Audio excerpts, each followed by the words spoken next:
Em 2018, de São Borja para alçar o mundo inteiro, nasce a Web Rádio Amigo Espiritual, com a finalidade da divulgação de mensagens, podcasts, palestras, congressos, mas principalmente estudos do Espiritismo ao alcance de todos, através de aplicativos de rádios na internet, como Tuning e Radiosnet, proporcionando relevantes estudos sobre as obras básicas da codificação espírita, bem como qualificar-se como lideranças voluntárias nos centros, através dos cursos das Federações Espíritas do Brasil online, todos diariamente.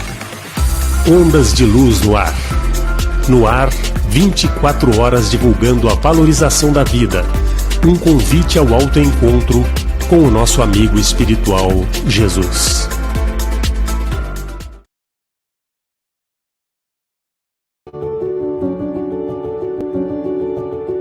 Em uma manhã de domingo, sentado no banco ouvindo os pássaros e sentindo o cheiro das flores, abraçado pelos raios de sol, observo uma mangueira recoberta de frutos que logo estarão maduros.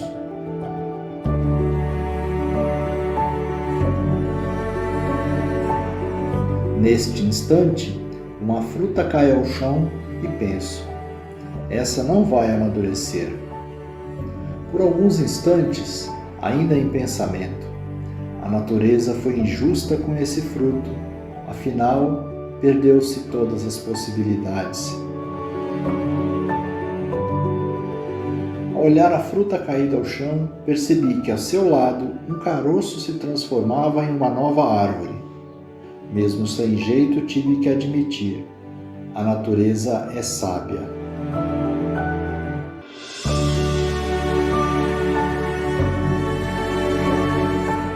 Então me coloquei a refletir e concluí que todos foram frutos de uma imensa dor.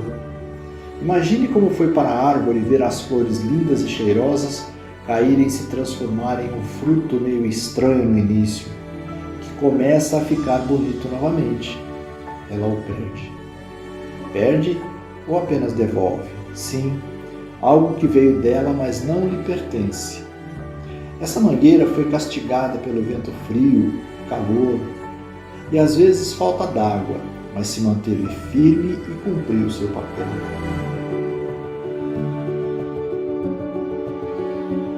Percebi que desde o nascimento somos envoltos pela dor.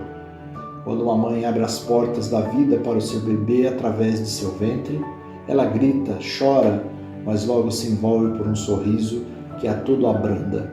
E o bebê, por sua vez, chora por ter que abandonar o ventre que lhe mantém protegido, mas ao se achegar a ela, se acalma. Podemos dizer: bendita a vida. Nossas quedas não significam o fim, e sim uma oportunidade. Perder pode ser um estado temporário e não quer dizer ficar sem. Ao cair, o fruto gerador da partida, mas cria a oportunidade de se tornar útil e permitir que a semente cumpra seu papel, gerando mais vida. A natureza, na sua infinita sabedoria, nos diz isso de forma simples: valorize a vida. A mangueira entende que após a noite escura, o sol sempre brilha. Caso a tristeza bata à sua porta, estenda a mão e será ajudado, mas também poderá ajudar. Confie sempre.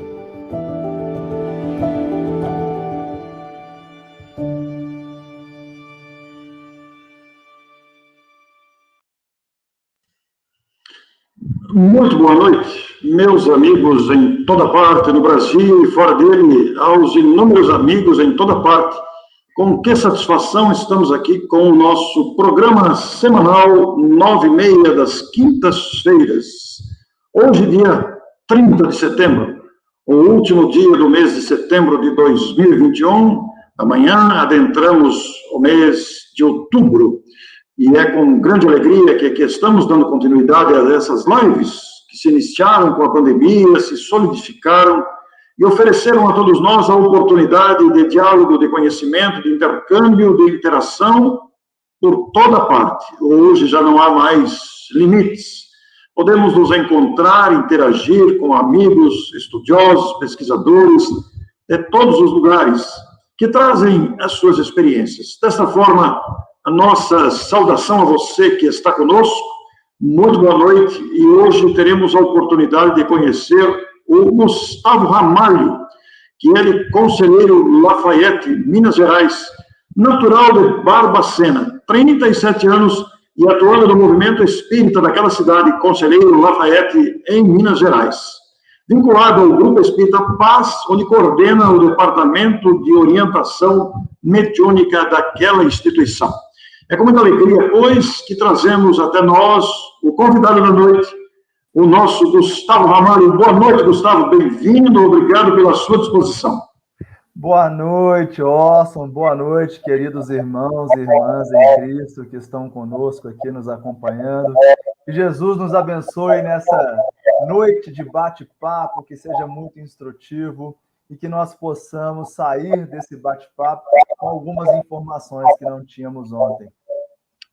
Muito obrigado. Pois é, hoje vamos falar sobre a loucura sob novo prisma, a obra do Dr. Adolfo Bezerra de Menezes, publicada póstumamente em virtude de uma ocorrência familiar. E nós convidamos para especialmente estar conosco hoje, até porque o assunto sugere o nosso querido amigo Dr. Walter Bonaparte, de Pindamonhangaba, que é médico, amigo pessoal, ativo trabalhador espírita. É uma honra tê-lo conosco, meu amigo Walter. Olá, Orson. Olá, Gustavo. Obrigado pelo convite. É uma presença honrosa estar com vocês hoje. Vamos dar aí a oportunidade ao Gustavo dar muita informação para a gente e ter a oportunidade de questioná-lo algumas coisas também, né? Não só ouvir, mas nós vamos perguntar também, né, Orson? Essa é a finalidade das lives, para que a gente possa levantar as dúvidas, levantar a bola para os ouvintes chutarem também, né? Obrigado pelo convite. Que bom, Walter, é uma satisfação, porque o que nós pretendemos é, através da interação, inclusive com os nossos telespectadores presentes, proporcionar aqui um estudo para todos nós, em virtude desses clássicos da literatura espírita. Então, é com satisfação que nós trouxemos aqui o nosso Gustavo Ramalho. Mas antes de entrarmos propriamente no assunto, Gustavo, bem compactamente, como é que você nasceu em Barbacena, como disse, e como é que você se tornou espírita? Então, Orson, Walter, irmãos que estão conosco, esse movimento de imersão na doutrina espírita tem tudo a ver com a nossa temática de hoje. Eu, aos 21 anos de idade, já fazendo minha pós-graduação, pensando em mestrado, materialista, roqueiro, enfim, né? Um indivíduo um pouco diferente de hoje. E minha esposa passa por um fenômeno que hoje sei que se chamava subjugação, obsessão. Uma eclosão da mediunidade em que ela sentia-se sufocada, via indivíduos na casa, e eu achando-a louca, né? Até porque nós, bons barbacenenses, praticamente tudo que foge ao comum dizemos que é loucura. E então ela passa por um tratamento ortodoxo, tem um diagnóstico de esquizofrenia dentro desse espectro esquizoide, mas tomando medicação a gente não percebe melhoras. E tinha um amigo espírita, a gente sempre tem um amigo que é espírita, não é? Na hora do aperto a gente vê que outras circunstâncias em não funcionando, recorremos ao amigo, fomos então à casa espírita, iniciamos ali digamos assim, uma abordagem espiritualista até então. E um dia, brevemente aqui dizendo, né, a minha esposa entra em transe em casa, olha para a parede, acena positivamente com a cabeça e começa a sorrir. E eu achando tudo aquilo ainda muito estranho, e para mim muito mais patologizando que naturalizando a experiência medianímica. De repente ela entra em transe. E aí o Walter dizia agora sobre a situação dele com o pai em outros processos reencarnatórios. E aí, quando ela abre os olhos, já era uma outra face. Um olhar profundo. E então uma voz masculina, forte, diz: meu filho, Deus permitiu que eu viesse aqui, te tirar da lama em que você está. e na hora percebi quem falava, aquele irmão que esteve na condição de pai nessa última encarnação, que já havia desencarnado há aproximadamente 15 anos, que minha esposa não conheceu, e ali o espírito científico e investigador naquele momento já aguçou-se, fiz questionamentos e perguntas, algumas respostas eu tinha, meu pai desencarna, eu tinha 7 anos, então muito jovem, não lembrava muito. Outras respostas eu não tinha e a minha mãe vem a confirmar no dia seguinte. E então, para mim, a comunicabilidade dos espíritos e a imortalidade não era mais uma questão de crença, era uma questão de inteligência. Me restava saber os mecanismos que produziam tal fenomenologia. Então, fomos estudar, a partir de então, a doutrina espírita. O espírito mesmo de meu pai já disse, tem 3 livros lá em casa, e você peça à sua mãe, que era o livro dos Espíritos, o livro dos Médiuns e a Gênese. Estude esses 3 livros e lá você terá muitas respostas.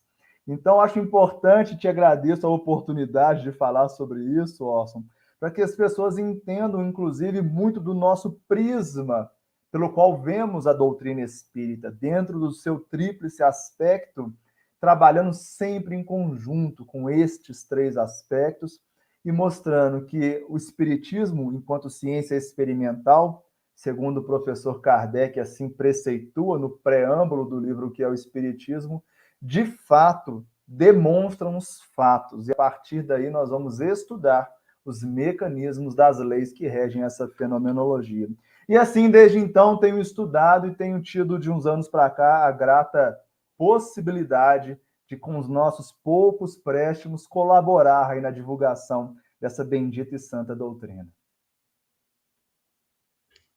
Que bonito ouvir um jovem falar com essa propriedade por um assunto tão complexo como é este assunto, que exige de nós, os espíritas, um aprofundamento da ciência espírita. Tive a oportunidade de pesquisar hoje, eu não sabia, porque eu não li esse livro, Loucura sob Novo Prisma, do Dr. Bezerra. Naturalmente, você procurou essa obra também para se informar diante da ocorrência toda que te envolveu nesse depoimento que você trouxe, e verifiquei lá que o livro surgiu por causa de um caso obsessivo familiar com um filho do Dr. Adolfo Bezerra de Menezes. Então, realmente, traz ao nosso coração uma perspectiva muito ampla aqui. Walter, deixo para você agora a sua participação, por favor. Que bom, Orson. Eu fico contente de participar porque eu já dei uma olhada no livro, mas também não tive a oportunidade de lê-lo com atenção.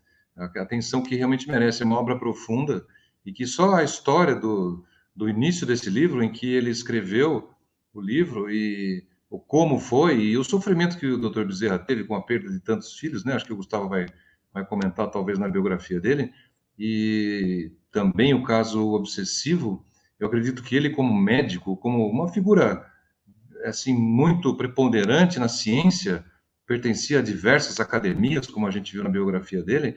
Então, é uma pessoa que, dentro da medicina, deve ter tido bastante dificuldade de encarar esses problemas familiares, né? Porque de todos os filhos que ele teve, a maioria dos filhos, infelizmente, desencarnou, ou felizmente, né? Porque, afinal de contas, a gente não sabe a finalidade das coisas, como elas acontecem.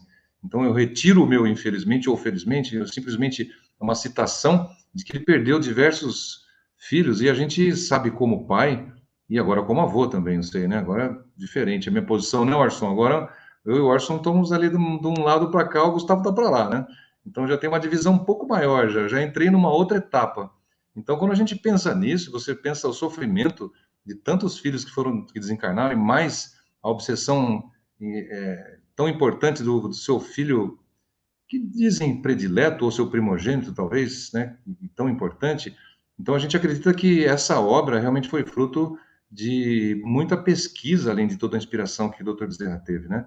Foi uma obra, assim, que depois marcou seu tempo, e que a gente sabe que levou muitos anos, 2 décadas, para sair a primeira versão, né? A primeira edição, se não me engano, saiu em 1921, e aí com 21 anos após a sua intenção de lançar, né, o livro, e ele até hoje é uma obra que é referência em diversas outras, citada em outras obras dentro da espiritualidade também. Então, eu fico contente que esse assunto é um assunto bastante preponderante e dentro da medicina, aqueles como médicos que têm como doutrina, a doutrina dos espíritos, e Kardec é a pessoa que nos inspira cientificamente, quando nós dissemos aí como você citou, da tríplice figura aí, né, da doutrina, da ciência, ela é muito forte no espiritismo.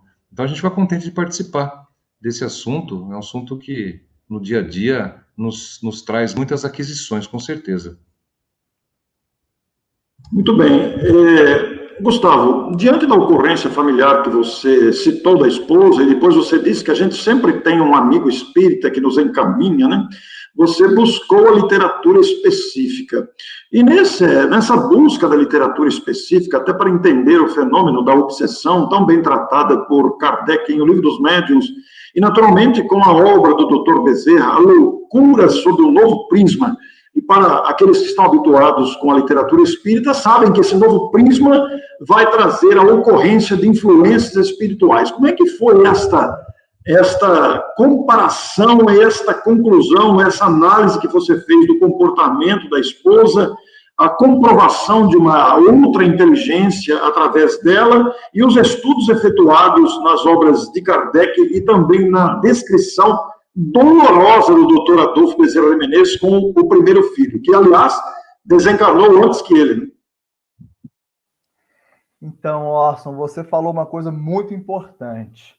Começar pelo começo. Parece tão básico, não é? Parece uma coisa que não se devia nem comentar, mas é necessário, porque o Espiritismo, ela, enquanto doutrina, advinda de um professor, discípulo de Pestalozzi, que se preocupava em partir do simples para o complexo, do conhecido para o desconhecido, ela deveria ser assim apresentada às pessoas. Nós tivemos a oportunidade do próprio Espírito, que é até hoje um grande amigo espiritual. Eu costumo dizer que hoje eu convivo muito mais com esse Espírito desencarnado. Talvez se ele estivesse encarnado, eu conviveria menos com ele, né? Aquele que esteve meu pai. E ele nos orienta a começar pelo Livro dos Espíritos. É bom deixar claro aqui que eu tinha uma postura, inclusive, irônica para com o espírita e para com o espiritismo, como bom materialista ignorante que eu era, né? E então, né, e até é bom, olha, minha mãe acabou de entrar aí, Simone Ramalho, não vai me deixar mentir, né?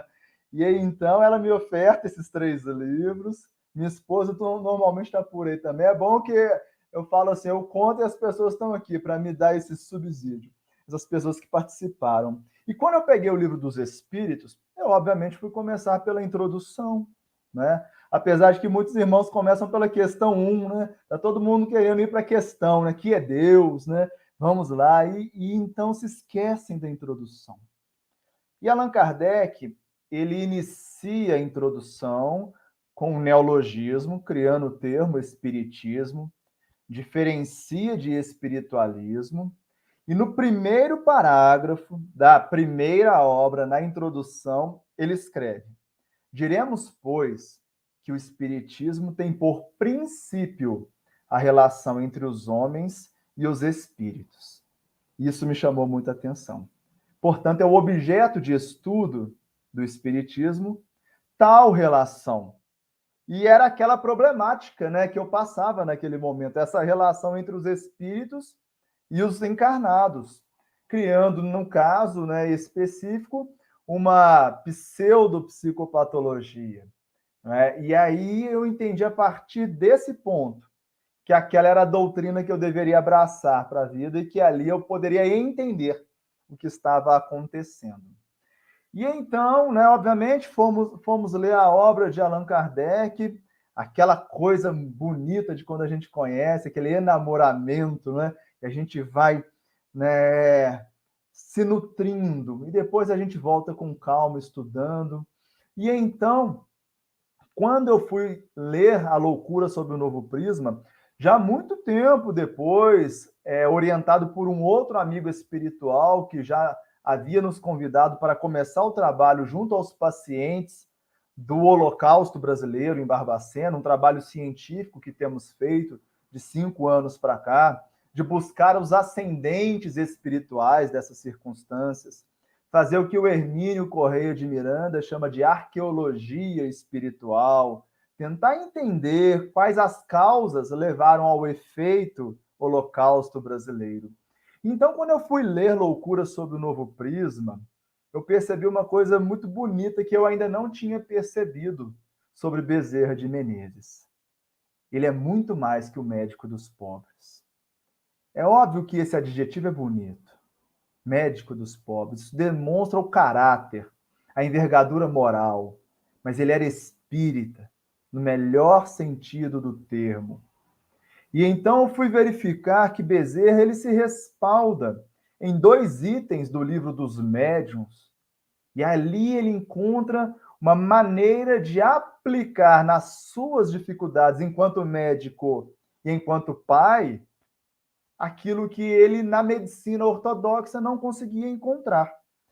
Então, creio eu, essa é uma tese pessoal, vou deixar isso muito claro, que quando Bezerra leu o item 254, do livro dos médiuns, em que Allan Kardec pergunta se a subjugação pode promover a loucura, e a pleia de verdade responde através da concordância e universalidade dos ensinamentos dos espíritos que sim, e que as duchas muitas vezes promovem mais loucos do que o tratamento moral. Olha só o que dizem os espíritos, né? Numa obra que é publicada em 1861.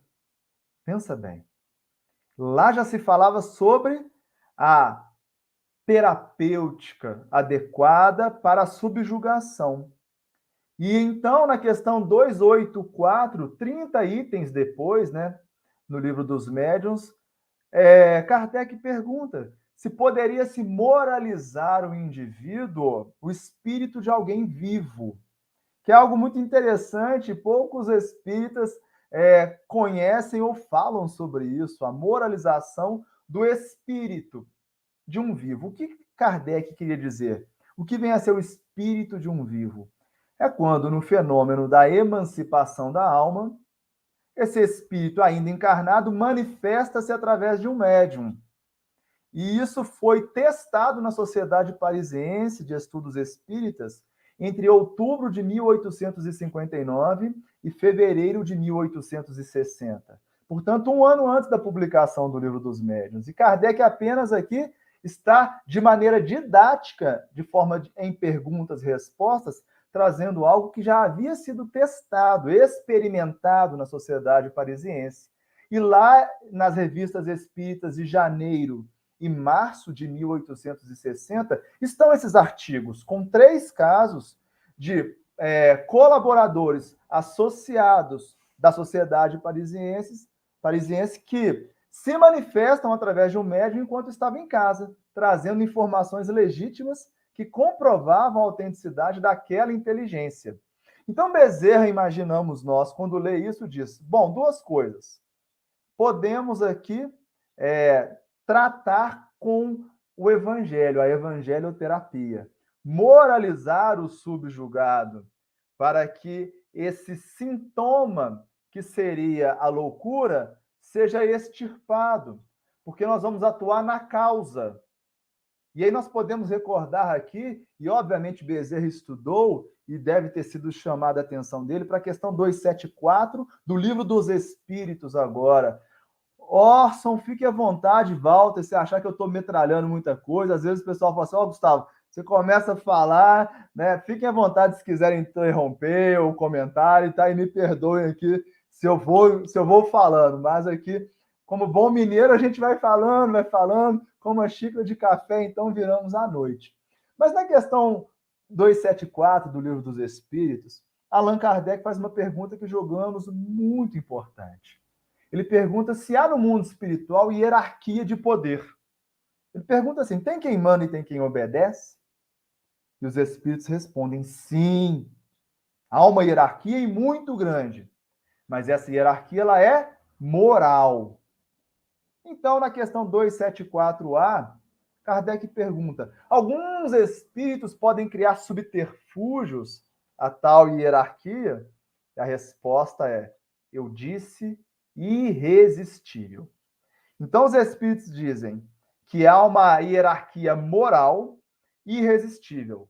E através dessa hierarquia, um espírito influencia e o outro é influenciado. Eis aí a subjugação, como estudamos em O Livro dos Médiuns.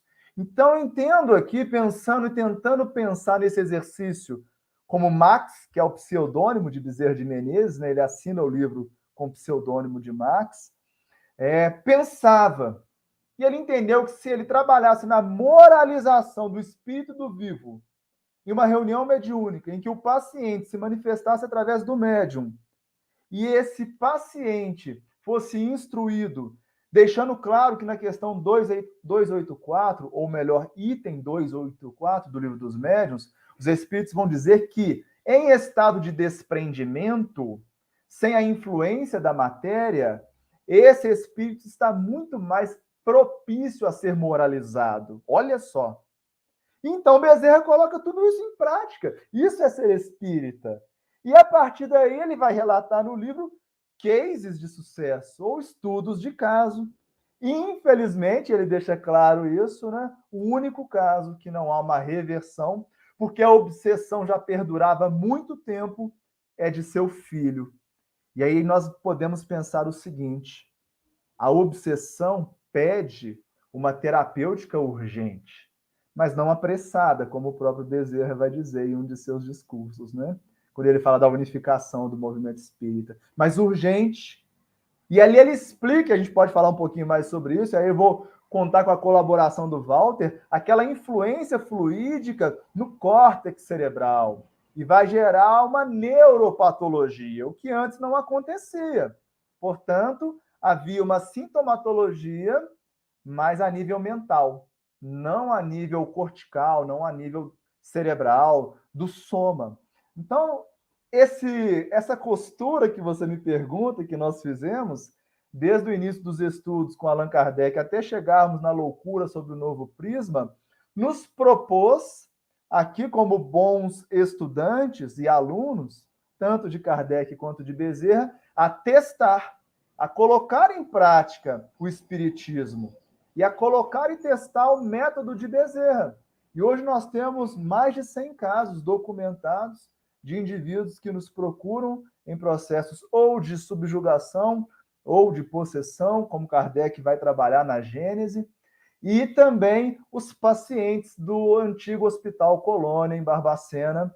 Dentre esse, um dos casos que mais à frente, se tiver tempo, eu conto um pouco, que é o que a gente chama de um case muito interessante, em que um paciente que passou pelo Holocausto brasileiro ainda estava lá quase 30 anos depois, e após aplicarmos essa metodologia, uma junta médica, psiquiatra, psicólogo e assistente social que não sabiam dessa intervenção, percebe uma melhoria no paciente, e ele é deshospitalizado, e há a recomendação para ele ir a uma residência terapêutica, que é o nome que se utiliza aqui. Então, percebemos ali uma evolução do quadro, digamos assim, psicopatológico desse indivíduo. E aí eu devolvo para você, senão eu monopolizo aqui. Fiquem à vontade, meus irmãos. Magnífico, Gustavo. E olha, nós não podemos encerrar o programa de hoje sem você contar aí depois esse caso, até o final, e inclusive fazer um resumo para muitos telespectadores do que foi o Holocausto brasileiro em Barbacena. Isso precisa ser falado, vamos aproveitar a live hoje. Walter, eu acho que você tem alguma pergunta para fazer para o Gustavo aí, fique à vontade. Justamente, Orson, o primeiro comentário seria exatamente isso que você fez. Para o pessoal que não conhece o que significa o Holocausto brasileiro, depois o Gustavo vai esclarecer um pouquinho para a gente entender qual é o contexto da história que ele está contando para a gente, qual é o contexto desses doentes, dessas pessoas acometidas por essa doença mental, ou por essa obsessão, ou por essa subjugação. Mas eu acho que é uma coisa interessante que me trouxe, que o Gustavo disse. Em cima da obra, a gente sabe que no primeiro capítulo, o Dr. Bezerra fala muito da conceituação do espírito e da alma, né? Da existência e da conceituação. Já no segundo capítulo, ele fala uma coisa muito interessante, que já toca muito mais assim a medicina, que eu acho, que é a relação espírito-cérebro, né? Porque, na realidade, a gente tem hoje em dia, a gente fala muito mente, né? Qual a relação mente-cérebro? Na nossa nomenclatura, é mais usual a gente usar essa palavra, mas no livro ele coloca a relação espírito-cérebro. E é uma saia justa quando alguém nos pergunta sobre isso, porque precisa ter um cabedal de conhecimento por trás, não só de quem explica, mas de quem ouve também, né? Para poder compreender isso. Então, uma das coisas que eu acho complicado, Gustavo, que eu queria colocar para você, dentro da sua prática, é quando você é indagado a respeito de método de trabalho, por exemplo, dentro da área que você pega na desobsessão ou na diferença entre as diversas doenças mentais, esse embasamento espiritual que algumas pessoas precisam ter, porque algumas pessoas não questionam. A gente sabe que dentro dos tratamentos, dentro dos pacientes, o estilo de pessoas diferentes, a pessoa se submete, aceita, confia e toca em frente. A gente sabe que a medicina é assim. Outras pessoas não, depende do perfil dessas pessoas. Elas são pessoas mais questionadoras, pessoas que querem saber mais detalhe, mais a fundo, né? Então, esse tipo de pessoa, quando você propõe alguma terapia espiritual, obviamente que sob a anuência dessa pessoa, não é simplesmente ela vai em um consultório médico e você propõe uma terapia espírita para ela. Não é assim que funciona, né? A gente sabe, dentro da medicina, a gente respeita aquilo que o nosso paciente está procurando. Se você está fazendo um atendimento fraterno ou numa instituição espírita, é diferente. Aí você já recebe uma pessoa direcionada para aquele tipo de abordagem. Agora, dentro de um consultório, por exemplo, você já não tem muitas vezes essa propriedade de abordar aquilo de uma maneira mais aberta. Então, esse segundo capítulo, trazendo o que eu comecei a falar, ele é um capítulo que me lembra uma vez, vou até contar uma pequena e rápida história, sem atrapalhar o Gustavo, que também vai contar uma história, né? Em que, logo que eu vim aqui para a cidade, para Pinda, acho que eu já contei para o Orson isso. Nós fizemos amizade com um casal maravilhoso, adoramos eles, a Kátia e o Luiz Fernando, que participam aqui do centro, a família deles fundou o Centro Bezerra de Menezes, justamente o nome do centro que eu frequentava quando vim aqui para Pinda. E aí a Kátia chegou para mim um dia e falou o seguinte: olha, já que você faz especialidade, neurologia, neurocirurgia, você não quer bater um papo com o pessoal aqui a respeito de mente e cérebro?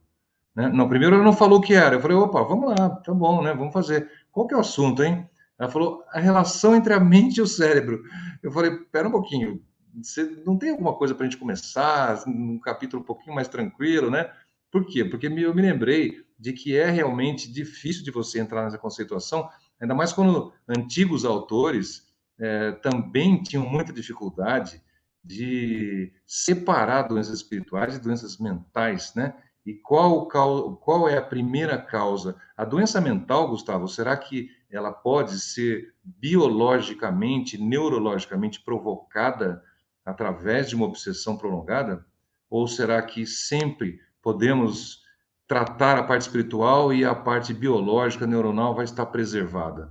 Então, isso é uma pergunta que eu deixo, que é o embasamento da conversa e a relação entre espírito e cérebro, como fala o Dr. Bezerra no livro dele, no capítulo 2. É isso que eu deixo para você como um gancho para a gente continuar. Excelente, Walter. Muito obrigado, porque esse é um gancho e tanto, né?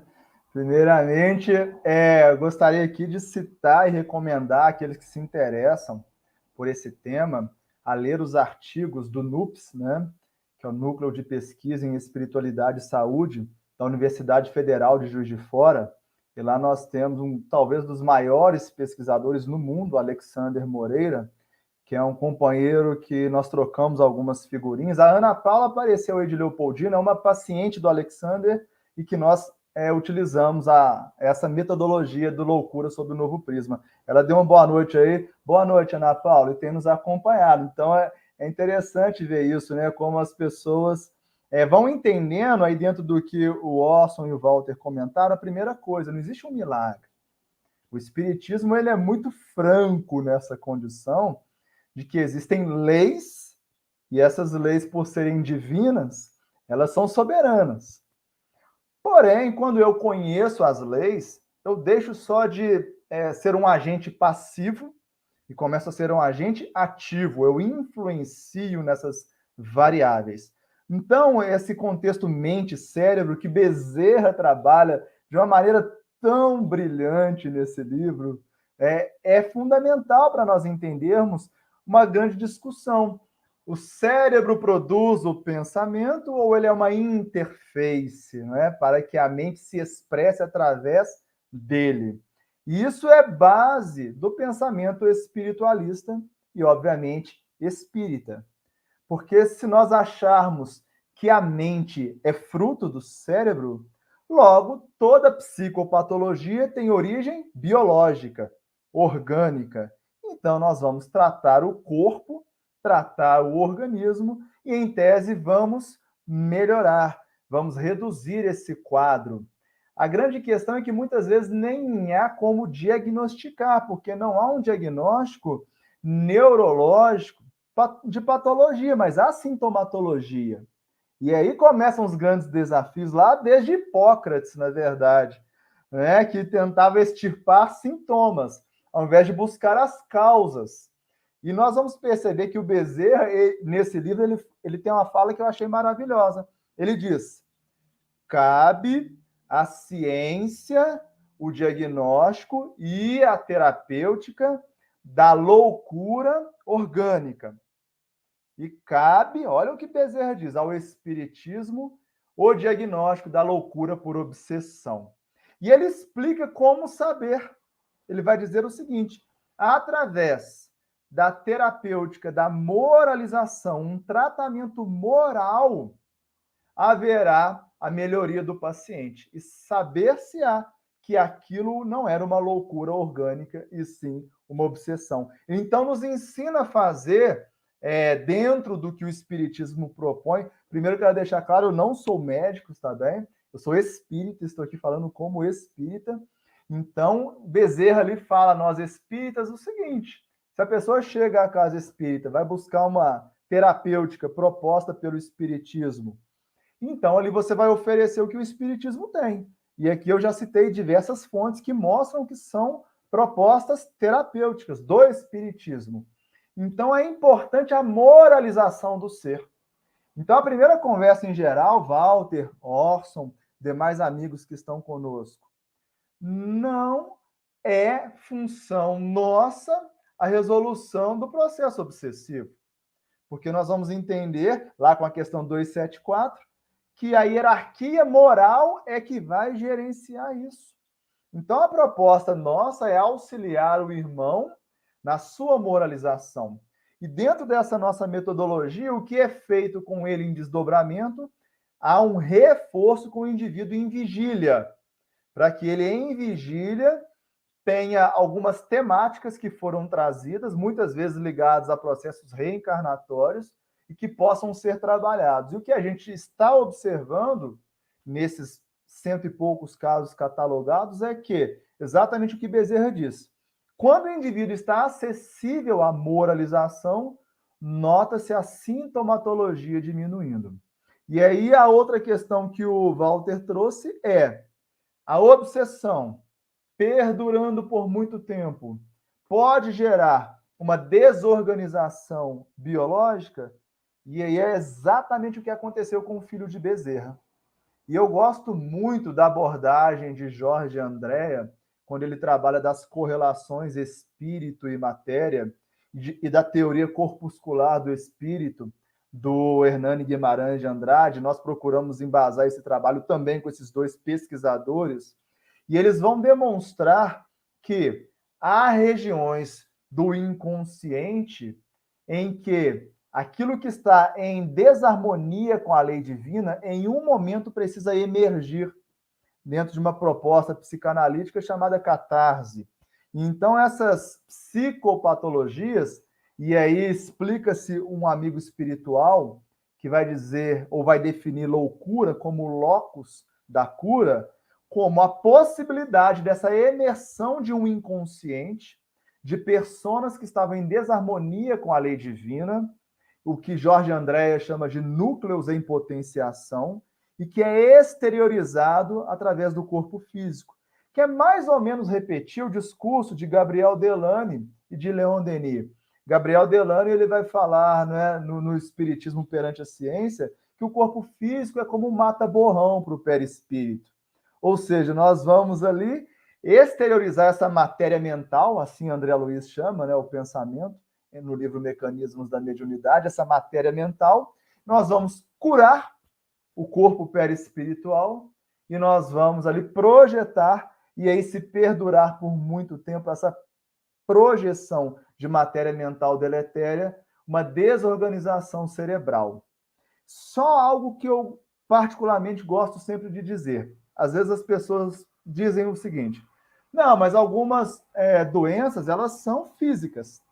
Mas nós vamos entender que qualquer patologia física é efeito. A causa é sempre o espírito.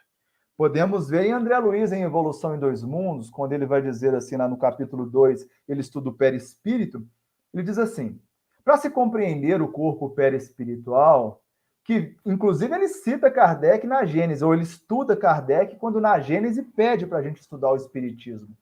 Ele diz, olha, o perispírito ele não é um reflexo do corpo físico, mas sim o corpo que o reflete. Tanto quanto o perispírito, ou corpo espiritual, tem no corpo mental aquele que preside a sua formação. Então, André Luiz traz uma informação muito importante, que a nossa mente e o produto, o substrato da mente é a matéria mental, ou pensamento, produz o perispírito, e aí a teoria corpuscular do espírito, não é, de Hernani Guimarães de Andrade, aqui faz todo sentido. O óbvio aqui a gente não vai ter condição de aprofundar tanto nesse aspecto, mas quando ele fala dos bíons, dos perceptons, dos intelectons, nada mais, nada menos ele está falando que a moralização e a coadunação de nossos sentimentos e pensamentos para com a lei divina cura.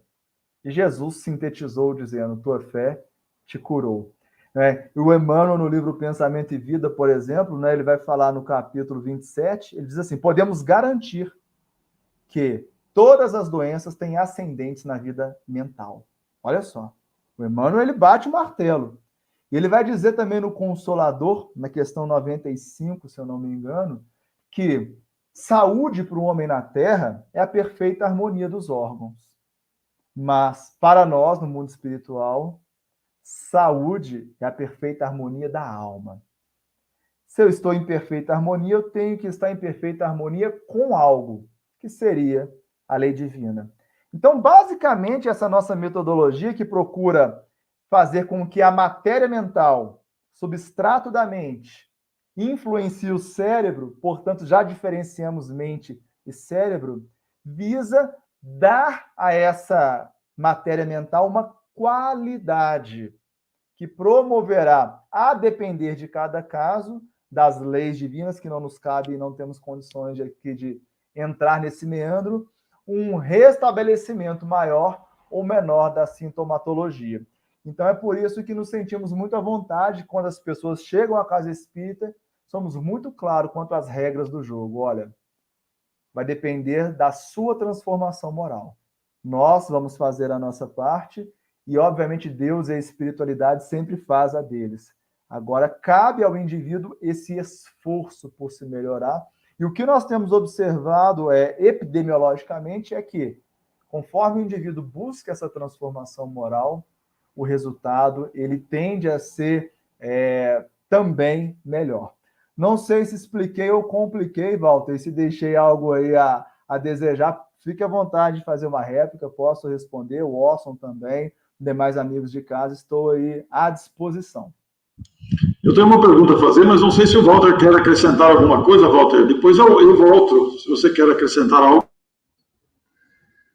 Não, nada de especial. Eu acho que o assunto é bastante complexo, né? A gente sabe que esse é um assunto que dá muito pano para manga. Se a gente for entrar, por exemplo, em detalhes técnicos da ciência, a gente nem nossa mente consegue concatenar essas ideias de maneira correta, colocando a espiritualidade em conjunto. Esse é o grande desafio da ciência e da espiritualidade dentro de nós mesmos, né?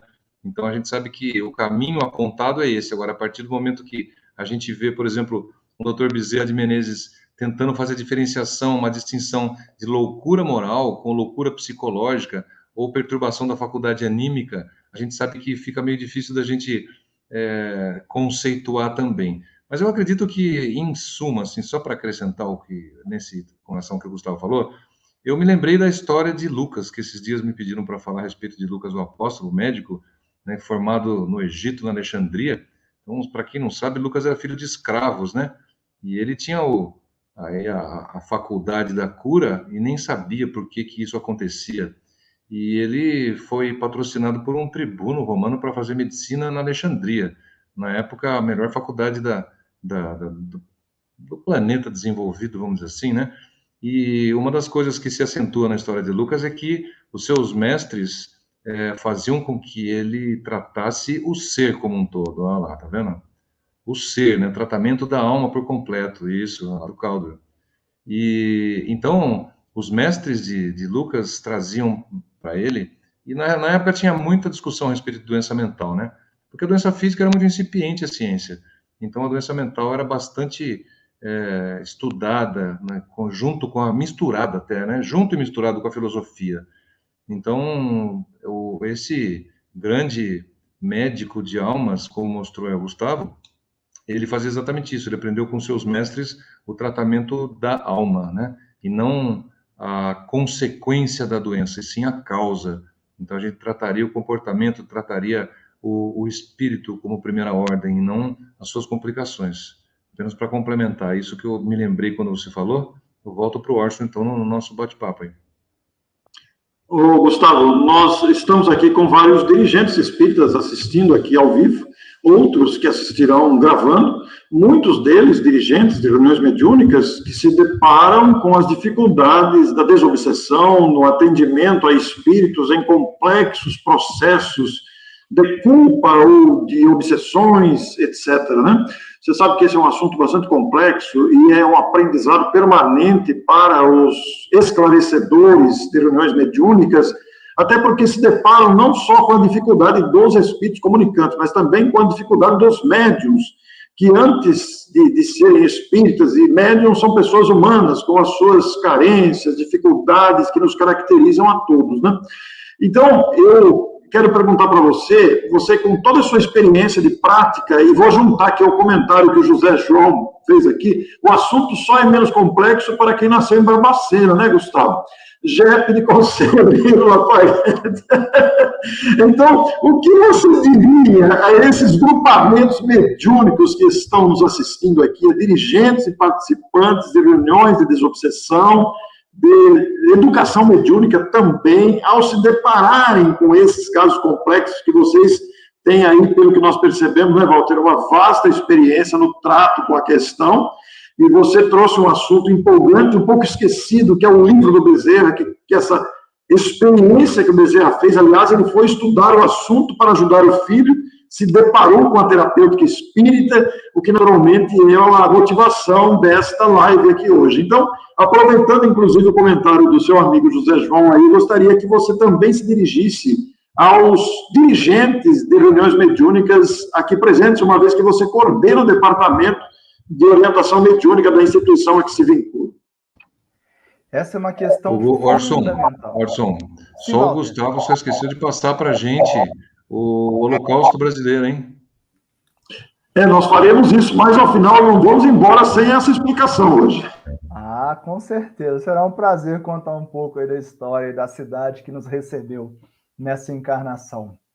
E essa questão da loucura e mediunidade também foi um processo que Kardec enfrentou. Ele foi perseguido à época, e foi inclusive, de certa forma, levantada a hipótese que o espiritismo produzia loucos. Imagina aquela França, meados do século XIX, né? Aquele pós-iluminismo, aquela ideia materialista. Então, Kardec ele se defende. Nós vamos ler também em 1 ou 2 artigos da Revista Espírita e no Livro dos Médiuns. E Emmanuel vai estudar na obra Seara dos Médiuns, que comemora o centenário, né, do Livro dos Médiuns, numa mensagem que chama Loucura e Mediunidade. E eles vão explicar, e vale a pena aqui conversar com os nossos irmãos sobre isso, porque aí nós também vamos entender a Casa Espírita hoje como uma instituição de saúde mental. Porque a mediunidade também pode promover a loucura. É óbvio, o indivíduo que ouve coisas que ninguém ouve, que vê coisas que ninguém vê, que tem emoções, sensações que não são consideradas comuns, que aí vai a um profissional da área de saúde mental, e ele, obviamente, vai seguir as suas orientações, e lá você vai abrir o DSM ou o CID, vai observar ali alguns sintomas que se encaixam dentro de um quadro patológico, mas que não necessariamente o é. Nós estivemos aqui por aproximadamente 6 meses fazendo um período de colaboração interdisciplinar no CAPS, né, aqui da nossa cidade. Então, nós ali, junto ao psiquiatra, ao psicólogo, assistente social, terapeuta ocupacional, trabalhávamos com os casos mais cronificados, casos que estavam ali no CAPS há 10, 15 anos, com as mesmas medicações, ou já tinham se tentado de tudo e não se percebia uma melhoria. E nós percebemos ali que, em alguns casos, não todos, é muito bom deixar isso claro, haviam componentes medianímicos naquele processo. Não só a loucura ou não só a obsessão. Indivíduos que realmente viam certas pessoas ou ouviam. Tem um caso muito interessante, a gente gosta de contar bastante caos aqui em Minas, né? Vocês já devem saber, né? Tem um caso muito interessante de uma moça que tinha chegado lá, havia uns 6 meses, e a farmacologia não tinha promovido muita melhoria. E aí a coordenadora do CAP sempre falava, seu Gustavo, você podia conversar com fulano? Esses casos mais assim complexos, que os profissionais não conseguiam perceber muita melhoria, eles apelavam, né? Aí eu fui lá conversar com essa moça. E aí assentei, resumidamente, ela tinha tentado o autoextermínio, ela foi encontrada sobre a linha do trem, deitada, de braços abertos, e quando ela foi levada ao CAPS, né, o Centro de Atenção Psicossocial, né, para quem não conhece, para onde pacientes psiquiátricos normalmente são levados, ou para internação, ou para tratamento, né, semanal, enfim, aí depende de cada profissional e a sua orientação. Quando ela chegou lá, ela disse o seguinte, a história era que o pai dela, que havia desencarnado há 6 meses, apareceu para ela na casa dela e falou assim, filha, estou com tanta saudade de você, você não está com saudade de mim, não? Ela disse, não, pai, estou morrendo de saudade. Então, deita lá na linha do trem, fecha os olhos, que eu não vou deixar nada de mal te acontecer. Porque eu vou chegar na questão da mediunidade da casa espírita. E assim ela fez, ela contou isso. Então, ela foi, a princípio, ali enquadrada dentro do espectro esquizoide, com alucinação, e foi tratada, estava sendo tratada como tal. E aí, eu cheguei para conversar com ela, e em geral eles ficam um pouco arredios, porque normalmente eles são patologizados, né, quando trazem essas experiências.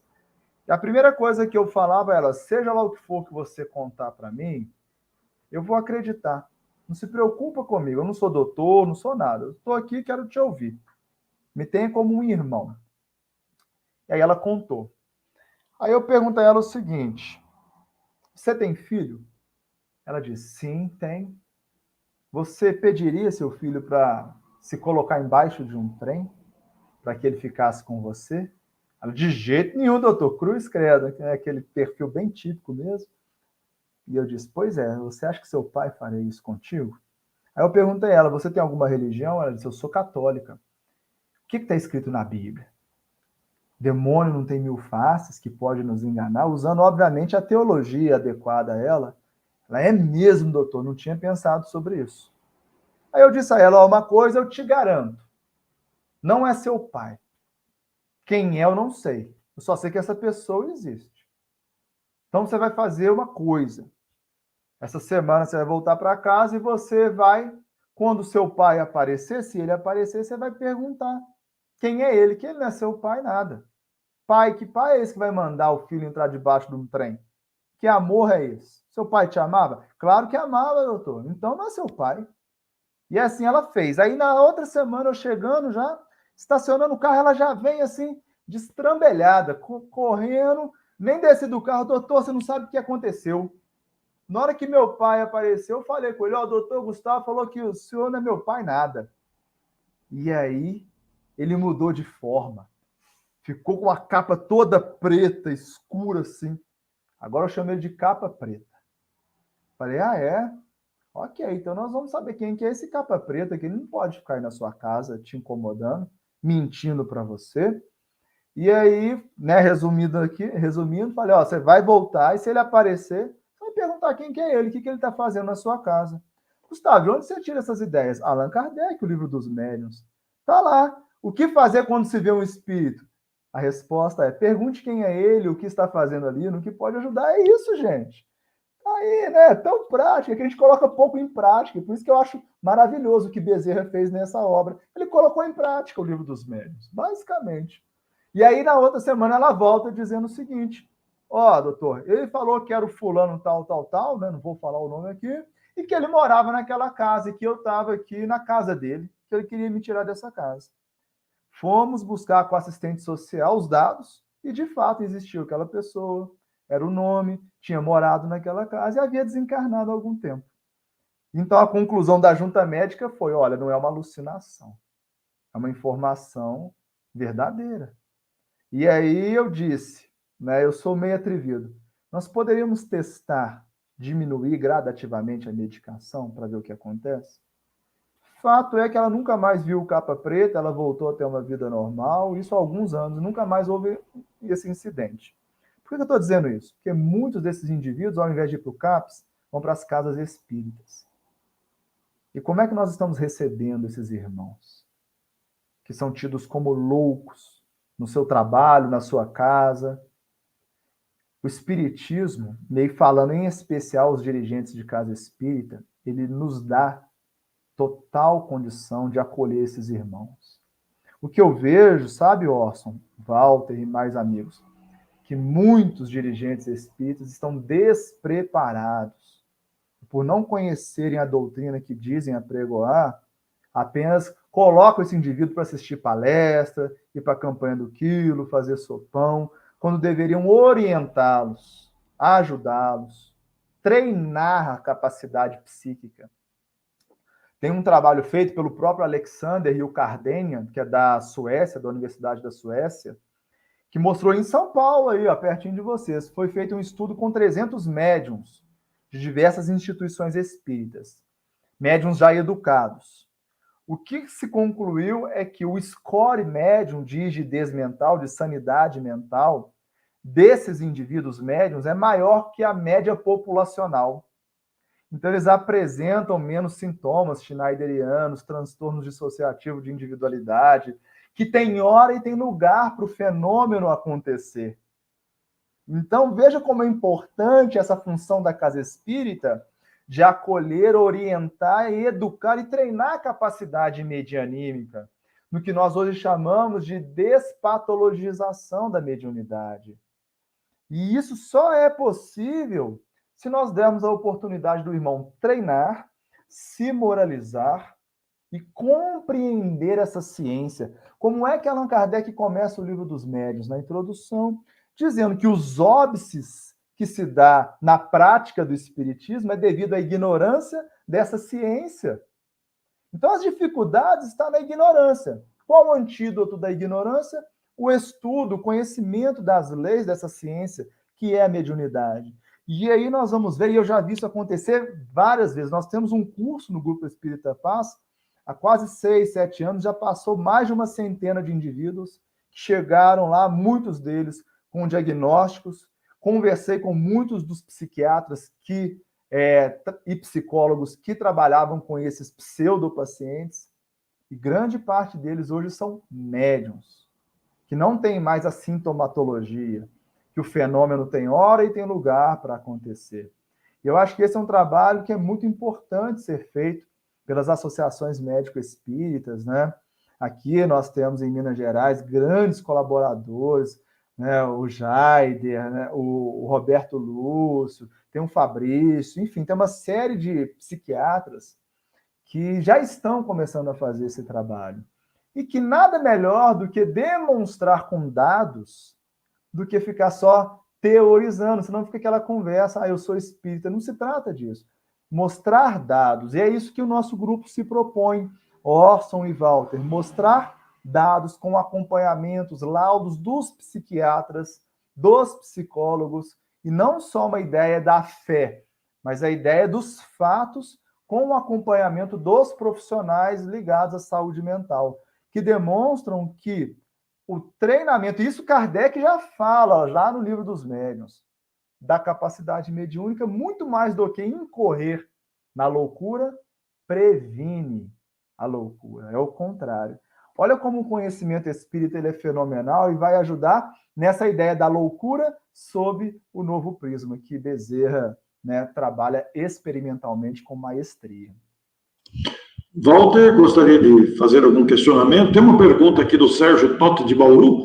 Eu devo fazê-la já ou você gostaria de fazer alguma pergunta, Walter?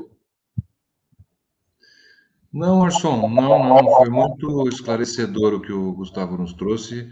Pergunta não só, realmente que só para reforçar o que ele falou a respeito de dirigentes, eu acho que o que a gente tem que prestar bastante atenção também é no tratamento e na assessoria dada aos médiuns que trabalham, aos trabalhadores da casa.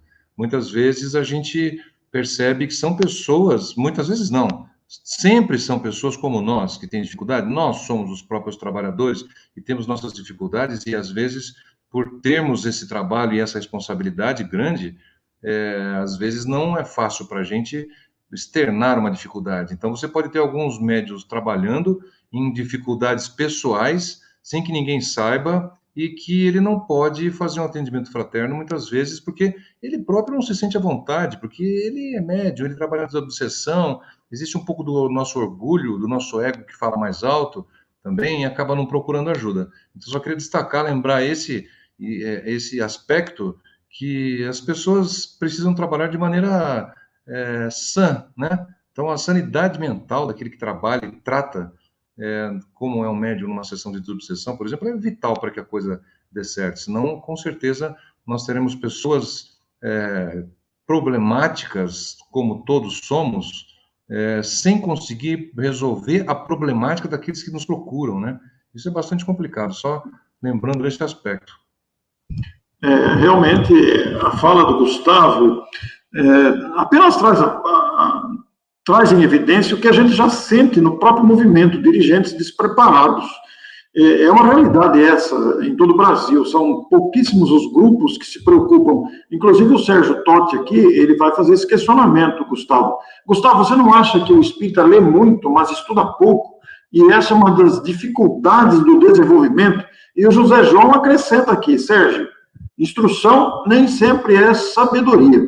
E olha, Gustavo, esta sabedoria da sua fala aí, dizendo do preparo dos coordenadores das casas espíritas, acrescentada pelo comentário tão bem feito aí pelo Walter, dizendo que muitas vezes o trabalhador espírita que está atendendo ali no atendimento fraterno, que está recebendo essas pessoas que procuram a casa espírita, ele próprio traz as suas neuroses, as suas dificuldades, né? Então, eu devolvo a palavra para você para responder aí ao Sérgio Totti.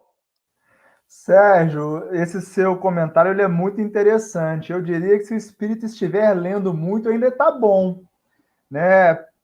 A gente tem andado aí um pouco e realmente você conversa sobre certas obras, sobre certos fundamentos básicos da própria obra de Allan Kardec, e muitos indivíduos realmente podem até ter passado ali a folha, mas não apreendem. Aí eu entendo o que você diz com estudar, né? Estudar é isso. A gente, por exemplo, aos sábados, nós estudamos o Livro dos Médiuns. A nossa brincadeira lá é a seguinte: o planejamento é terminar em até 3 reencarnações, tá, gente?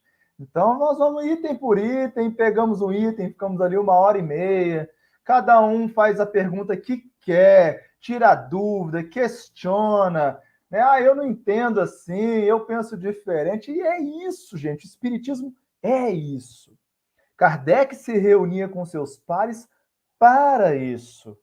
Aí entra o conceito da filosofia na doutrina e no movimento espírita.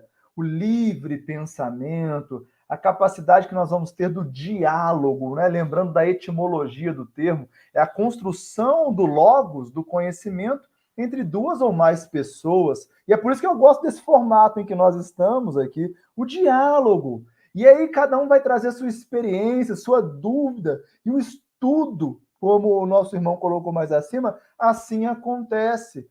De fato, estudar é fundamental. Nós estamos estudando agora nas Fronteiras da Loucura, esse grupo que trabalha com a questão da loucura. Aos domingos é a reunião mediúnica, e às quartas-feiras estamos estudando nas Fronteiras da Loucura, obra de Manuel Filomeno de Miranda, através do Divaldo. E lá tem uma das falas de Bezerra mais contundentes que eu já vi ou li. Ele vai falar de maneira muito contundente sobre os adversários da mediunidade. E ele fala que isso tem causa no mundo espiritual, que são os espíritos que são, de certa forma, limitados na sua proposta de obsessão na Terra, mas que encontra eco, segundo os termos de Bezerra, entre colaboradores da doutrina espírita. Olha só, ele está falando o seguinte, que colaboradores, divulgadores do espiritismo, lançam a ideia do espiritismo sem espírito, esse movimento antimediunista. E aí Bezerra diz assim, nós entendemos que esses irmãos estão sob influência negativa. Tá lá. Olha só como é grave o que Bezerra traz para a gente. Ele fala sobre um processo de obsessão em que muitos indivíduos começam com essa ideia. Para que reunião mediúnica? É só mediunidade, não é? Sendo que a mediunidade é a base e é a continuidade do processo da doutrina espírita. Não quer dizer que nós vamos à casa espírita só para reuniões mediúnicas, não é isso. Mas, e aí Bezerra cita Kardec, que tem um artigo também na Revista Espírita, que fala sobre o espiritismo sem espírito. Isso mostra o quanto nós estamos em uma certa tendência a trazer ao espiritismo uma certa hierarquização do tríplice aspecto, quando não deveríamos. Quando deveríamos entender como Kardec propõe. E isso é estudar. Só que estudar dá trabalho, né? Estudar realmente é um movimento de alma um pouco mais complexo. Porém, se não estudarmos, nós vamos continuar em um processo atávico religioso de nos dizendo cristãos sem compreender. E aí a gente vai lá no Evangelho segundo o Espiritismo, quando Kardec fala da fé inabalável, que não é aquela só que crê, mas é aquela que compreende aquilo em que deve crer, que tem inteligência perfeita do que deve crer. Essa é a fé raciocinada, que enfrenta de frente a razão em todas as épocas da humanidade. Então veja como, sem o estudo, só para fechar aqui essa questão que o irmão propôs, ela é fundamental. E aí, sem o estudo, é melhor se abster realmente das práticas mediúnicas, porque aí ela pode ser perigosa, aí ela pode ser patológica. Mas eu diria que, recordando o livro Os Mensageiros, é muito arriscado. Porque lá a informação que nós temos, não sei se os irmãos se lembram, né? E que o André Luiz vai trazer para a gente, é que anualmente, olha só, um livro, né? Ó, antiquíssimo, da década de 40 do século XX. Lá já André Luiz dizia que anualmente centenas, no plural, de companheiros descem à Terra, só de nosso lar, para as lides mediúnicas na Terra. É isso, tá lá, ipsiletris. Então, se nós formos parar para pensar nisso, lá André Luiz traz 5 estudos de caso de pessoas o quê? Que enlouqueceram no mundo espiritual, estavam com distonias mentais. Por quê? Porque não cumpriram adequadamente o mistério, o labor na mediunidade. Isso é muito sério. Isso é muito sério. Quando a gente une a fala de Bezerra com o que André Luiz traz na obra Os Mensageiros, e aí, como eu brinco com o pessoal aqui, sabe, gente, eu assumi um compromisso comigo. Eu não quero mais beber água barrenta de umbral. Então, é por isso que eu agradeço a oportunidade de servir, porque nós entendemos com Jesus que é o serviço que vai promover a elevação da nossa alma, o serviço no bem, o trabalho que é a ocupação útil do tempo. E o estudo é também serviço. É por isso que a gente tem que ter muito cuidado quando a gente acha que é só intelectualização. Não é. É uma instrução que vai virar educação, ou seja, algo de fora para dentro, que sai de dentro para fora, em favor daqueles momentaneamente mais necessitados que nós. Muito bem, Gustavo. A nossa amiga comum, Cláudia Fortes, de Ouro Preto, vai nos dizer aqui, assisti esses dias o filme O Baile das Loucas, que menciona o Livro dos Espíritos. A história se passa em Paris, em 1885, onde mulheres médiuns, audientes e videntes são internadas como loucas. E aí eles trazem um comentário importante aqui, nessa linha de raciocínio. Esse assunto me toca fundo. Família com muitos casos de distúrbios psiquiátricos. Sou espírita, médium, e cheguei a achar que estava enlouquecendo. A Andréia Costa está solicitando aqui a parte 2 desse estudo, que naturalmente seremos convocados a fazer, dada a extensão do assunto, e naturalmente vamos marcar com o Gustavo, sim. E o Fábio Darigo faz aqui uma pergunta, Gustavo. Gustavo, uma pessoa que sofre um trauma ou uma pressão psicológica pode ter problemas psíquicos? No próprio livro, né, A Loucura sobre o Novo Prisma, a gente vai ver Bezerra falando sobre essa tensão psíquica que a própria obsessão promove, podendo gerar distúrbios psíquicos, né? Então, essa é uma questão muito comum, que inclusive guarda relação com o Holocausto brasileiro. Porque esses indivíduos, alguns deles, já reencarnaram com a demência, outros deles que não tinham uma relação com a distonia mental, foram para um hospital psiquiátrico e lá tornaram-se pacientes psiquiátricos, ou seja, tornaram-se loucos. E aí nós vamos entender que isso tem um trauma de uma reencarnação anterior, que é o conceito da Segunda Guerra Mundial, em especial com o campo de Auschwitz. E é aí que o Holocausto brasileiro e essa proposta de arqueologia espiritual que nós temos foi encontrando alguns nomes, a grande maioria desconhecido do público, em que só na Biblioteca do Exército e da Aeronáutica, em Barbacena, nós fomos conseguir informações sobre alguns nomes, que demonstram que determinadas personas se manifestavam através dos médiuns, que não conheciam tais nomes, e eles eram indivíduos ligados a esse contexto histórico. Então, sim, meu irmão Fábio, lá de Leopoldina, né? Sim, não tenha dúvida alguma. É por isso que eu tenho que ter muito cuidado com aquilo que eu faço para com o outro, porque eu posso ser um agente perturbador. É a clássica obsessão de encarnado para encarnado. Muitas vezes nós nos esquecemos dessa questão básica. E o contrário também é verdadeiro, né? Quando eu passo por alguma tensão psíquica, eu preciso ali ter uma certa resiliência, sobrepujar aquela situação. Segundo os próprios obsessores, culpa e medo são as duas condições mais favoráveis para que eles tenham ascendência sobre os seus obsediados.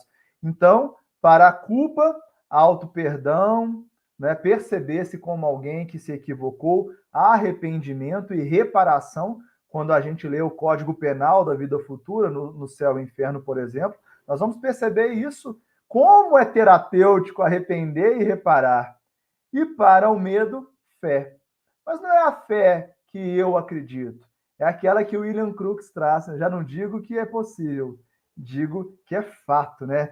Digo que vi. Então é diferente, não é a fé eu acredito, é eu sei. Basicamente, essa fé o antídoto do medo, e arrependimento e reparação como antídoto da culpa, que gera, sim, algumas distonias emocionais que, em perdurando, pode reverberar no corpo físico por tudo aquilo que eu expliquei. Corpo mental, perispírito, corpo físico, capítulo 2 de Evolução em Dois Mundos. Quem tiver mais interesse, leia lá e o André Luiz dá uma aula para nós. Muito bem, eu vou passar a palavra para o Walter, mas fazer apenas um comentário rápido aqui da Edna. Parece uma questão que você até já respondeu, mas é importante fazerem atenção à participação do internauta, né? Um dirigente que evita estudar porque é médium e sabe consolar o desencarnado. O que dizer a ele? Bom, peço a ele para pegar um livro chamado Estude e Viva, e lá ele vai ver uma mensagem, ou você mesmo, em que o Emmanuel diz assim: aquele que está na lide mediúnica deve estudar e muito. Allan Kardec sempre estudou. O fato de ser médium ou não ser médium não muda nada no quanto o indivíduo precisa estudar. Tudo aquilo que eu me promovo a fazer, eu tenho que ter conhecimento sobre aquilo. O fato de ter empatia, de ter carisma, pode me ajudar no diálogo. Agora, imagina se eu tivesse conhecimento. Eu gosto de uma frase que é assim: tudo que merece ser feito, merece ser bem feito. E eu não tenho dúvida alguma que o estudo, ele nos ajuda a fazermos bem, seja lá o que for. A gente está falando aqui da prática mediúnica, mas qualquer atividade na casa espírita deve ser feita da melhor maneira possível. Eu vou dar um exemplo prático aqui, por exemplo, do quanto a falta de estudo pode ser complexo. Eu já vi, quando cheguei à casa espírita e me convidaram para ir a uma prática mediúnica, eu vi uma pessoa que, por não ter conhecimento, ela foi ameaçada por um espírito. O espírito diz assim: olha, eu sei onde você mora, quando você passa naquela escada lá, eu vou te derrubar, eu vou acabar com a sua vida. Essa pessoa nunca mais voltou à casa espírita. Então veja como é complexo isso. Veja como a ignorância gera em nós uma certa fragilidade. Então, o nosso irmão, né, que se julga um bom dialogador e não estuda, diga a ele com todo carinho: imagina se você estudar, meu amigo, como você vai poder servir a Jesus ainda mais. Multiplique seus talentos, não enterra, não é? Então, acho que é essa a ideia. Mas só uma coisa aqui para concluir que me vem à mente agora. Por que muitos indivíduos não se afinizam com o estudo? Porque muitos estudos, às vezes, são assim, densos. Todo mundo ali parece um clima de velório. Eu gosto muito do que a gente está fazendo aqui, sabe, Orson? A gente ri, a gente conversa. Kardec fala sobre isso. A seriedade não quer dizer um rosto sisudo. Kardec fala claramente sobre isso no Livro dos Médiuns. Um estudo sério não quer dizer um estudo, está todo mundo ali parecendo, né, que está num velório. Um estudo sério quer dizer aprofundar, mas com fraternidade. Se Kardec fala sobre homogeneidade como sendo a característica mais importante de um trabalho mediúnico, como haver homogeneidade se não há fraternidade? Eu pergunto aos irmãos. É inviável. Então, nós precisamos ter essa fraternidade e aí o estudo vai ser prazeroso. Eu, particularmente, naqueles indivíduos que estão sob a nossa corresponsabilidade, se ele não se interessa pelo estudo, ele vai ser um frequentador da casa espírita, mas não um trabalhador na casa espírita. Aí é com ele, já não é comigo. A nossa opinião é muita de Arnaldo Rocha, né, esposo de Meimei, que trabalhou com o Chico aqui no grupo Meimei, né, de ter essa severidade, porque o trabalho pede muita responsabilidade. Como se diz, né, a gente não quer ser corresponsável por equívocos, ou por traumas, ou por, digamos assim, contraproducências, né, para usar um termo aqui bem ufanista, de alguns irmãos junto à casa espírita, junto à prática espírita.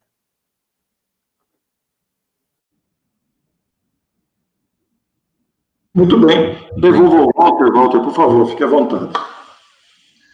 Bem, Gustavo, eu queria parabenizar você aí pelo bate-papo, muito instrutivo, muito bom, conhecimento que você tem, as experiências que você tem acumulado aí ao longo do tempo, trazem muitas informações, e eu acredito que o nosso amigo que propôs o parte 2 aí tem meu aval, o Orson vai aí precisar montar uma segunda parte, com o Gustavo, parte 2, muito interessante e muito instrutivo, né? A gente precisa desse tipo de informação. Você trouxe ao finalzinho aí uma coisa muito interessante, que nós não precisamos ser sisudos e tristes, né? Então, o que acontece é que a gente fala que o espiritismo não tem dogma, né? Mas nós temos algumas sistemáticas que talvez até pudessem ser chamadas de dogmas. Eu estou sendo um pouquinho heterodoxo na minha colocação aqui, vocês me desculpem, mas eu acredito que o sorriso e o falar alto e o comentário e a honestidade e a liberdade das pessoas precisam ser exercidos realmente, né? Nós não estamos numa casa espírita para parecermos espíritas, né? Porque não existe um parecer espírita, na verdade. Existe você, é seu espírito, seu comportamento. Você vai com sua autenticidade para onde você vai. Então, se você não fala doce, você não precisa falar doce quando for comentar algum livro. Você fala da sua maneira normal. Isso é uma coisa que realmente a gente precisa se libertar um pouquinho dessas amarras, né? Isso é uma consideração que eu queria fazer. A outra consideração é a respeito que foi colocado da pessoa que ela tem uma eficácia, uma eficiência dentro do seu trabalho na casa espírita e não estuda ou não quer estudar, né? Eu acredito que o mais importante é o trabalho de acordo com a vibração daquele trabalhador. Então, nossa vibração, nosso nível energético positivo, o nosso fazer o bem, sermos o homem de bem, que a gente encontra na nossa literatura espírita tão farta no Evangelho, eu acho que é o principal e é o começo. Então, a partir desse momento em que você tem essa característica, você tem uma vibração positiva e uma intenção de ajudar realmente, você se entrega nesse trabalho, num segundo momento você se instrui. Então, mas precisa se instruir, sem dúvida. Então, a resposta é a seguinte: essa pessoa que tem essa aptidão deve parar de trabalhar? Não, de jeito nenhum. Agora, ela tem que ter a consciência de que se ela se instruir, se ela conhecer mais do que a doutrina fala, ela vai produzir mais, ela vai ser um trabalhador melhor, ela vai ser uma pessoa melhor. Então, isso que eu queria deixar acrescentando, para que não pareça, por exemplo, que a gente fala, não, se você não estudar, você não pode trabalhar na casa. Né? Eu acho que não foi isso que você também disse. A gente está dizendo assim, pode sim, mas a gente deve ter uma aquisição permanente o tempo todo. E a gente vai sair dessa encarnação melhor, então, e sempre ganhando, mas também sempre precisando aprender em outras. Né? A gente, não é o que o Chico falou para a pergunta do jornalista, qual era a intenção dele nessa encarnação, que era sair um pouquinho melhor do que ele entrou. Então é tão simples, né? É uma resposta básica e simples que, se seguirmos isso, realmente, a gente colocando uma energia positiva no nosso trabalho e respeito, a gente tendo essa intenção de sempre melhorar um pouquinho a cada atitude, eu acho que é onde a gente consegue enxergar um pouquinho mais o horizonte desse trabalho maravilhoso que a doutrina nos proporciona, né? Então, é isso que eu queria deixar como acréscimo. Agradeço bastante a participação, volto, deixo um forte abraço para o Gustavo e a equipe, e muito sucesso aí, que Deus proteja a todos, e volto a palavra para o Orson. Obrigado, Orson.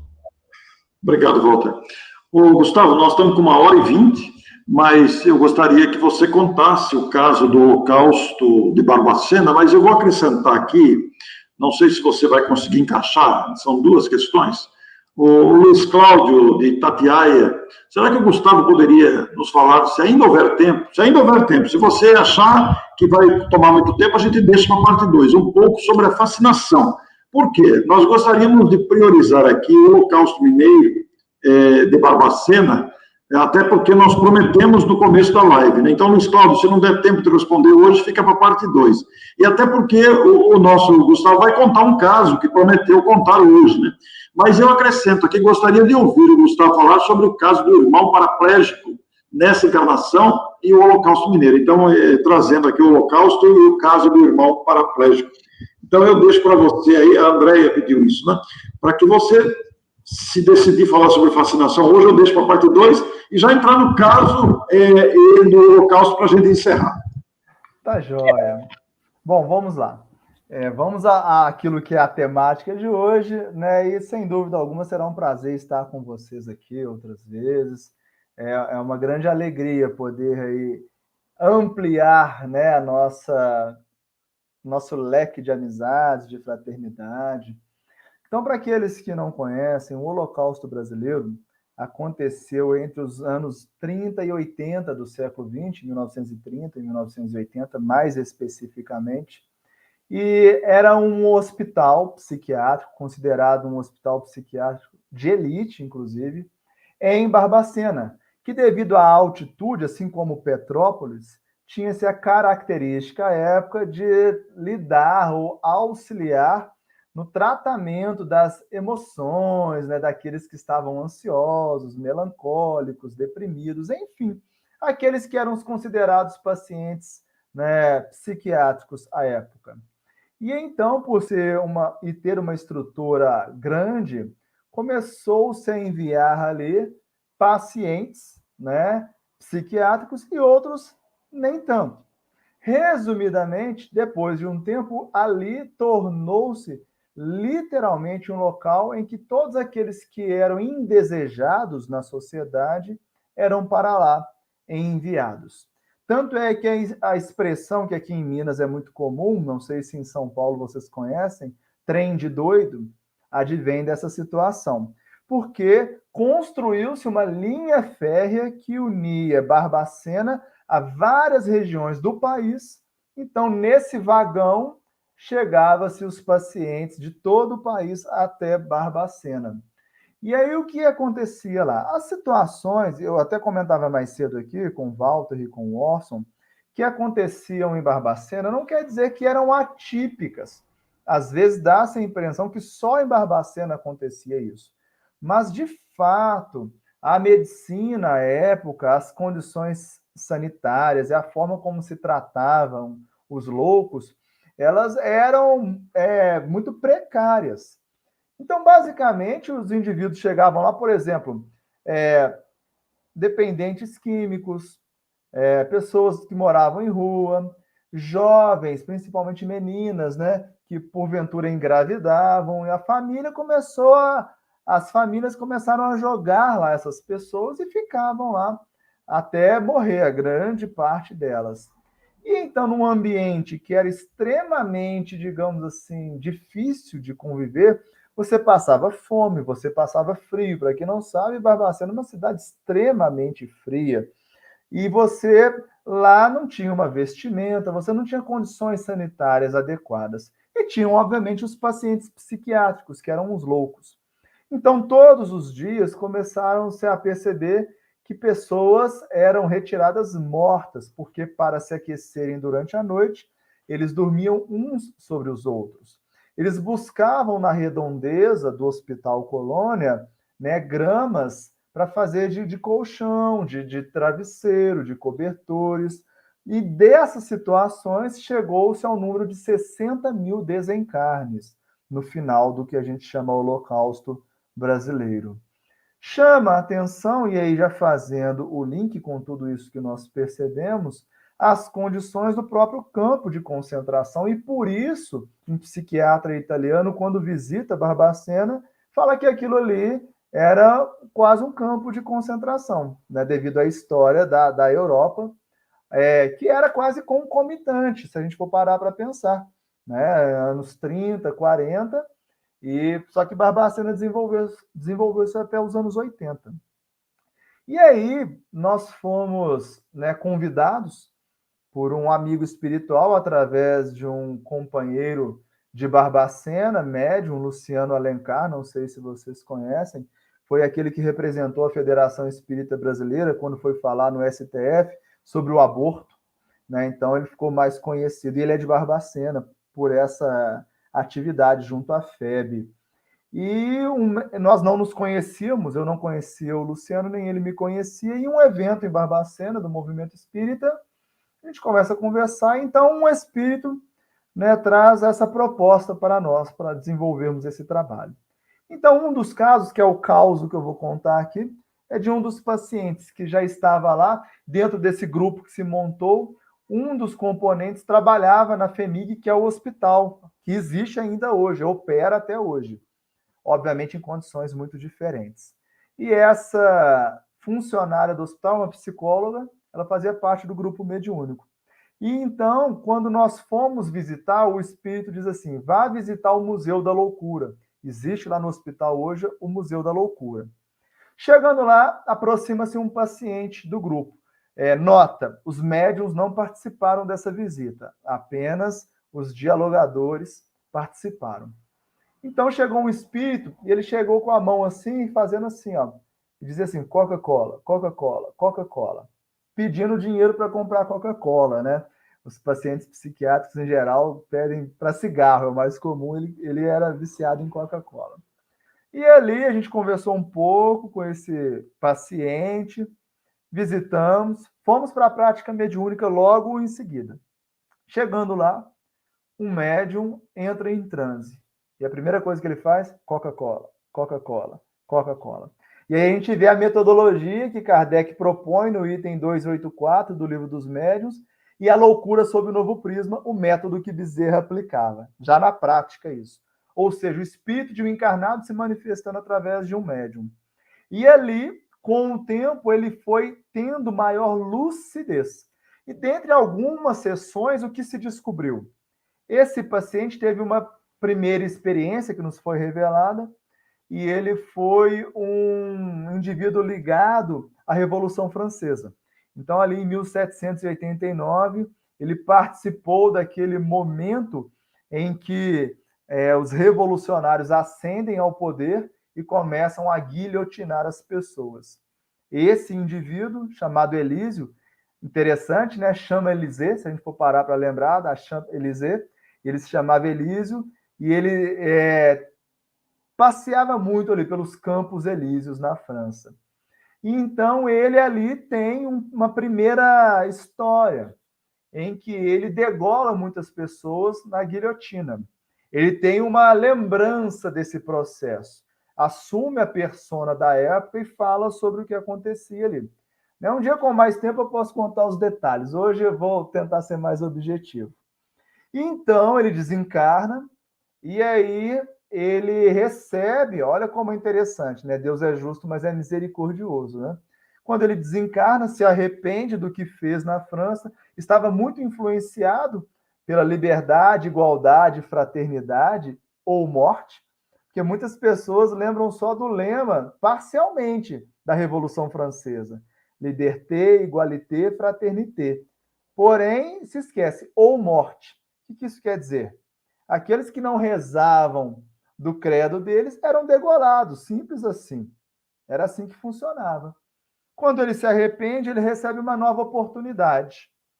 Então, ele reencarnaria com rigidez mental, física, mas ele teria uma prova, que seria ir contra o sistema dominante, que seria um sistema eugenista.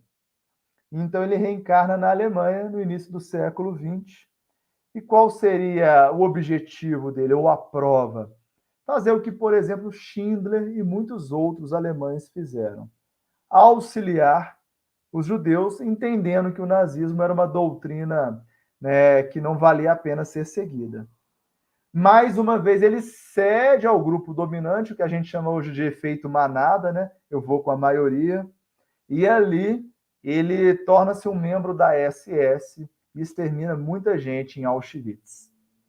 Então, como último recurso, ele reencarna já em Barbacena, no próprio hospital. Ele é filho de um paciente com uma paciente, um casal do próprio hospital. Ele nasce e passa a vida lá.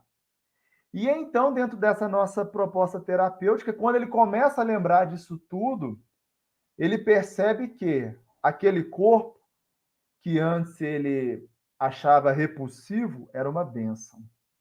Ele entende que se tivesse reencarnado com sanidade física e mental, ele voltaria a matar. Tanto é que ele era considerado um paciente violento lá no hospital. E ele ficava ainda no século XXI preso.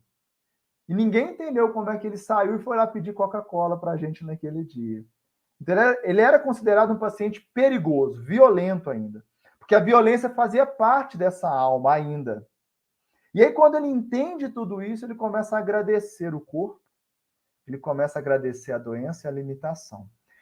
Ele é sugerido a orar, e aí essa psicóloga ia com ele todo dia a orar. Ele é sugerido a ajudar o pessoal da administração, então ele começava a recolher lixo, começava a limpar, começou a colaborar. Fato é que 3 meses depois, e aí a gente tem isso muito bem documentado, aconteceu o que nós dissemos. Um paciente que há mais de 30 anos passava pela mesma terapêutica, pela mesma, digamos assim, terapia, começa a apresentar melhoras. Ele já não mais fica nu, já não mais agride ninguém, e os profissionais ali dentro dessa proposta hoje da psiquiatria, que é a deshospitalização, percebem nele um potencial. E então começam a observá-lo, e fato é que, para os profissionais, do nada, ele apresenta uma melhoria que, para nós espíritas, nada mais é que resignação e obediência, como nós lemos em o livro O Evangelho segundo o Espiritismo. E, a partir de então, ele aceita e entende a oportunidade. E ele vai entender o que muitos de nós precisam entender, que a loucura, para muitos, é o local da cura da alma. E a partir dali ele sai, é deshospitalizado, né? A gente tem até fotos e mostra ele quando a gente o conheceu e depois. É uma outra face, é uma outra experiência reencarnatória que o nosso irmão hoje está aproveitando. Isso mostra que quando Allan Kardec não é só lido, mas é vivido, praticado, e que a proposta que Bezerra traz na sua obra é colocada em prática, e aí a importância do estudo nesse caso, nós podemos auxiliar muitos irmãos de fato. O Espiritismo, diz Allan Kardec, é uma ciência experimental que tem consequências morais. E aí nós, hoje, ficamos muito felizes em repetir com Allan Kardec que essa condição experimental leva a uma transformação nossa enquanto grupo, porque percebemos, né, esses meandros espirituais, e também a do nosso irmão, de tantos outros que tiveram circunstâncias parecidas. Então, esse é o nosso caos e nós não vamos aqui nos estender. Já são 23 horas, meu pai, quem está conosco aí já merece bônus hora, não é verdade? Eu queria agradecer imensamente, não me sinto no direito de tomar mais tempo dos irmãos que estão conosco. Agradecer muito ao Orson pelo convite, ao Walter pelos ganchos, pelas proposições, pelas indagações que colaboraram aí nesse trabalho sem pauta, né? A gente tinha um tema, mas a pauta não existia, apenas fluiu. Que Jesus nos abençoe a todos os irmãos que estão conosco até esse horário. Foi muito bom, foi um prazer estar aqui com vocês e que nós possamos aí dar continuidade a outros estudos, porque, olha, eu fico com Cristo. Meu pai trabalha até agora, eu trabalho também. Eu vim para servir. Se o Cristo fala isso, somos nós que não vamos trabalhar? Somos nós que não vamos servir? Somos nós que vamos querer ser servido? Parece tão antagônico à proposta do Cristo, à proposta do Evangelho. Então, fico feliz em poder servir de alguma maneira. Devolvo aí para os irmãos, que Jesus nos abençoe a todos. Uma boa noite. Que bonito, Gustavo. Só esse caso aí do rapaz do hospital dá uma live só para ele, hein? Olha aí, a parte 2, a parte 3, que coisa maravilhosa. Parabéns, viu? Tem alguém aqui dizendo que faltam só 2 horas para acabar. Muito bem. Walter, o nosso Gustavo já até fez as suas considerações finais. Eu gostaria de devolver a palavra para o Walter, se quiser fazer as suas considerações finais. E o Walter fica comprometido aqui para estar com a gente na parte 2, hein, Walter? Já fica convidado ao vivo aqui. Pode deixar que eu vou estar presente, sim. Muito bom esse bate-papo, muito gostoso, muito rico, né, em informações e debate, com certeza, né? E o pessoal que está assistindo também está trazendo bastante opinião, é legal, né, assim. Fica um debate muito diferente, assim, que as pessoas trazem opiniões e ideias diferentes.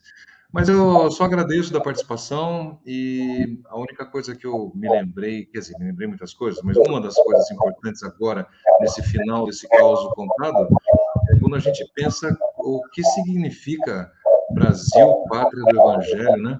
Então, segundo o nosso amigo Haroldo Dutra, nós estamos num grande hospital, né? E o nosso país é o tratamento da alma.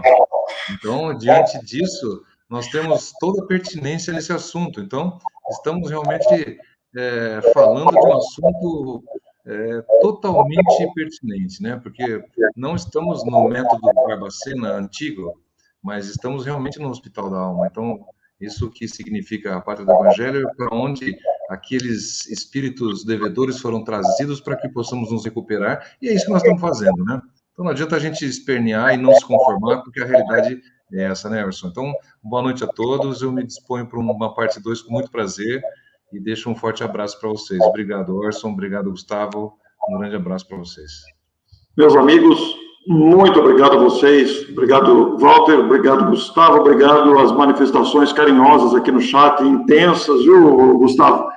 Eu quero dizer, então, que a Kelly está até dizendo aqui que aguarda a volta do trio. Então, estamos todos comprometidos aqui, viu? Aguardando a segunda parte, já vamos marcar, amanhã mesmo já vai um WhatsApp para o Gustavo para a gente marcar.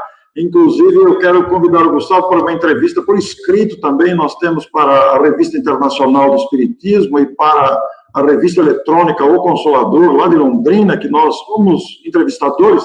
Então, é uma oportunidade valiosa. Você está de parabéns, Gustavo, pela lucidez, pela consistência do conteúdo, que nos encanta ver o que o Espiritismo, o conhecimento, o estudo faz com o nosso coração. Muito obrigado a todos vocês, muito boa noite, um bom fim de semana para todos. Foi uma noite realmente abençoada. Então, nós ficamos aqui com a nossa gratidão e até a próxima oportunidade para todos. Muito boa noite, um abraço para todos. Você ouviu o programa Orson 9 e meia, uma produção da Web Rádio Amigo Espiritual que vai